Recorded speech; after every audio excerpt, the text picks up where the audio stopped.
Hi friends, உங்க எல்லாருக்கும் என்னுடைய அன்பான வணக்கம். இது ஷார்மிளா பிராங்கோவின் காவலன் என் காதலன் நாவல் பகுதி 16. வாசிப்பது ஷார்மிளா பிராங்கோ. வாங்க ஃப்ரெண்ட்ஸ், தொடர்ந்து கதையை கேட்கலாம். மறுநாள் காலை இந்திரஜித் சீருடையில் கம்பீரமாக மாடி இறங்கி வரும்போது அப்பா அம்மா இருவரும் எதை பற்றியோ மிகவும் தீவிரமாக பேசிக் கொண்டிருந்தனர்.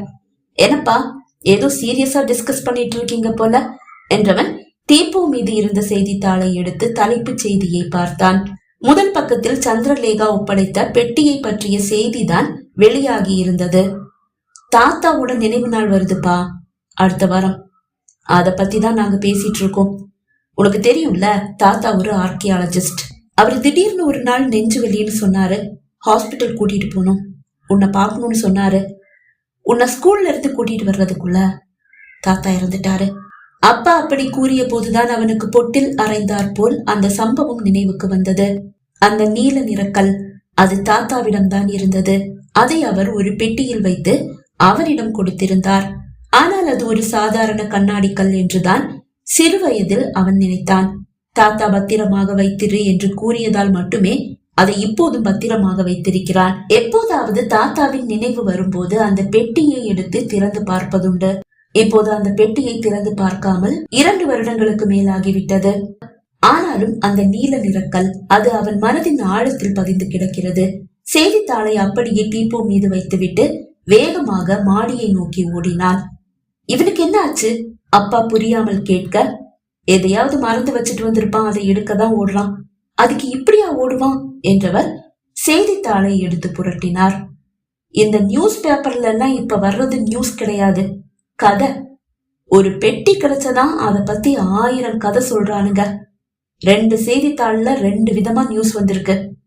ஒண்ணுல சொல்றான், ஒரு அரண்மனைக்கு போற வழியதான் வரைபடமா வரைஞ்சு அந்த பெட்டிக்குள்ள வச்சிருக்காங்க, அந்த அரண்மனையில தான் பொற்குவியல் இருக்குன்னு.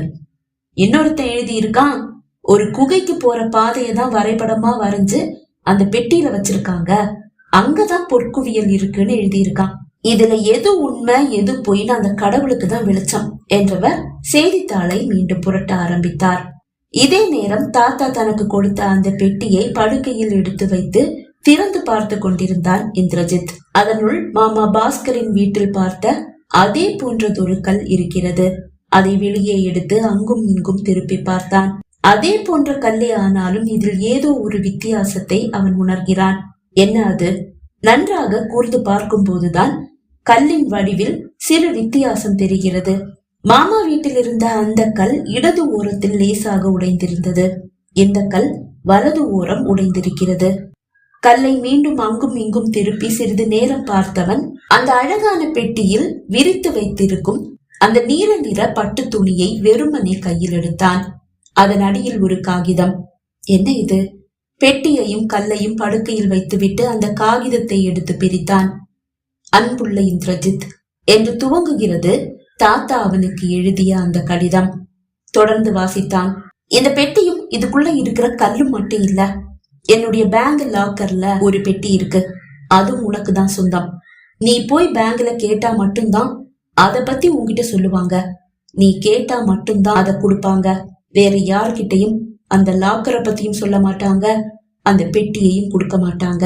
பேங்க பத்தின விவரத்தை நான் உங்க அப்பா கிட்ட சொல்லியிருக்கேன். பேங்க் பாஸ்புக்கும் அவர்கிட்ட தான் இருக்கு. நீ என்னைக்காவது இந்த லெட்டர் எடுத்து வாசிப்பேன்னு எனக்கு தெரியும். அன்னைக்கு உங்க அப்பா கிட்ட அந்த பேங்க பத்தி கேளு. இப்படிக்கு உன் அன்பு தாத்தா என்று எழுதியிருக்கிறார். அந்த பெட்டியோடு மாடி இறங்கி வந்தவன், அப்பா, தாத்தா எந்த பேங்க்ல அக்கௌண்ட் வச்சிருக்காரு என்று கேட்டான். செய்தித்தாளில் விழிகளை ஓடவிட்டபடியே, ஏன் கேக்குற என்றார். கடிதத்தை அவன் அப்பாவிடம் நீட்ட தலையை உயர்த்தி பார்த்தவர் கை நீட்டி அந்த கடிதத்தை வாங்கி அதை பிரித்து வாசிக்க ஆரம்பித்தார். தன் கையில் இருந்த கல்லை அம்மாவிடம் கொடுத்தான் இந்திரஜித். மாமா பாஸ்கர் கிட்டையும் இதே மாதிரி ஒரு கல்லுதான் இருந்தது, நியூஸ்ல எல்லாம் கூட வந்திருக்கே. அப்படியா? அப்படின்னா இந்த கல்லுக்கும் 50 கோடி கிடைக்குமா? கிடைக்கும், ஆனா இதை யாரு விற்க போறா? தாத்தா இந்த கல்ல பத்திரமா வச்சுக்கோன்னு சொல்லி என்கிட்ட கொடுத்தாரு. அப்படின்னா இதுல ஏதோ இருக்குன்னு தானே அர்த்தம்.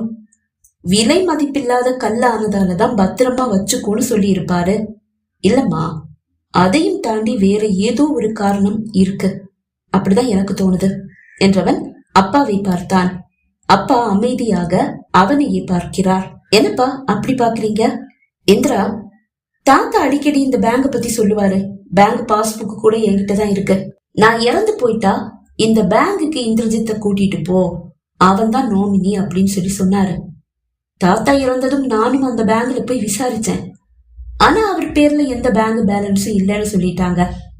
அப்புறம் எதுக்கு உன்னை கூட்டிட்டு போகணும்னு தான் பேசாம விட்டுட்டேன். உங்ககிட்ட அதை பத்தி சொல்லவே இல்ல.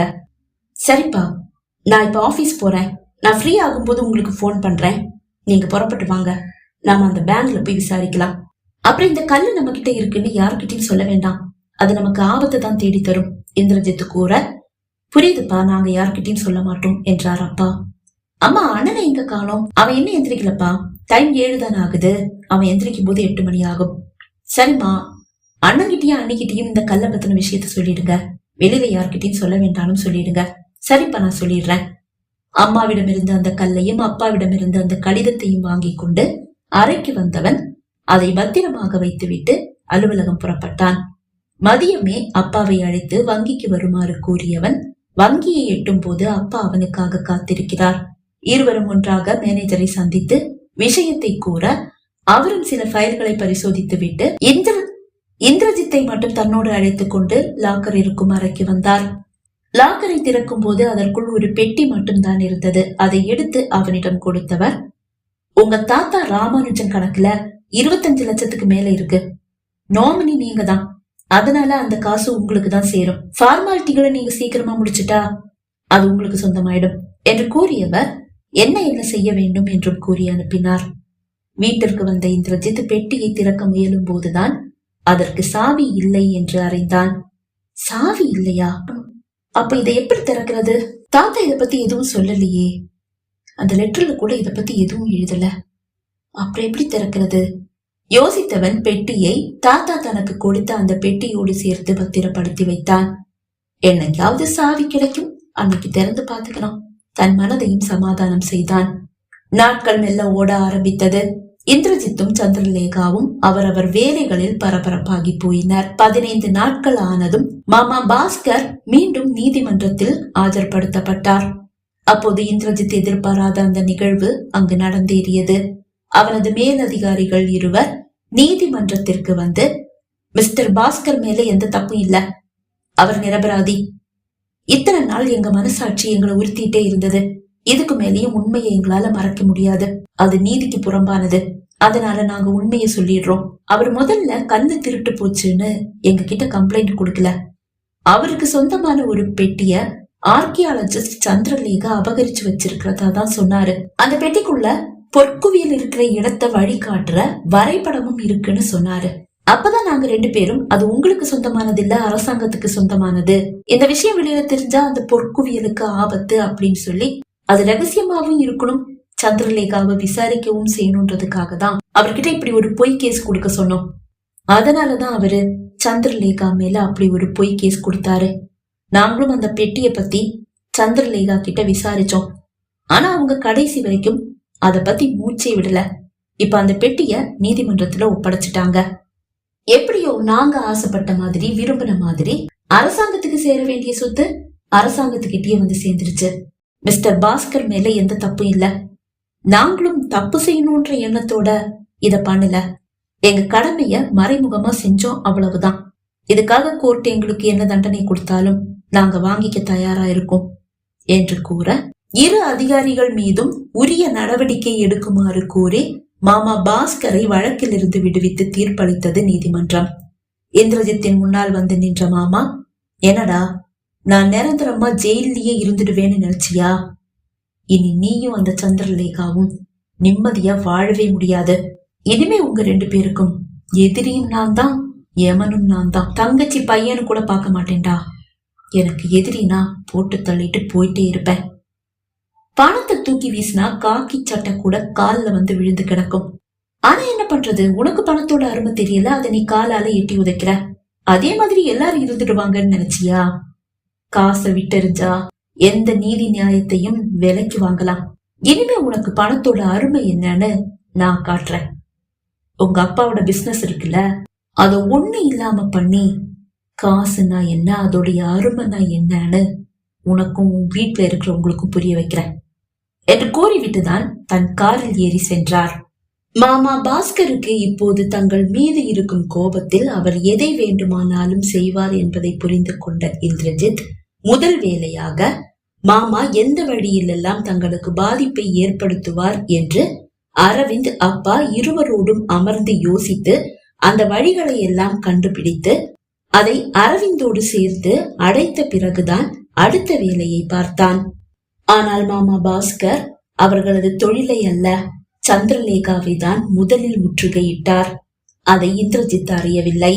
சந்திரலேகா பெயரை களங்கப்படுத்தி விட்டால் அவமானம் தாங்காமல் அவளை தன் வாழ்க்கையை முடித்துக் கொள்வாள் என்று ஸ்ருதி கூற அந்த வழியில் காய்களை நகர்த்த ஆரம்பித்திருந்தார் மாமா. பகுதி 16 நிறைவடைந்தது. பகுதி 17 உங்களை சந்திக்கும் வரை விடைபெறுகிறேன். நன்றி, வணக்கம்.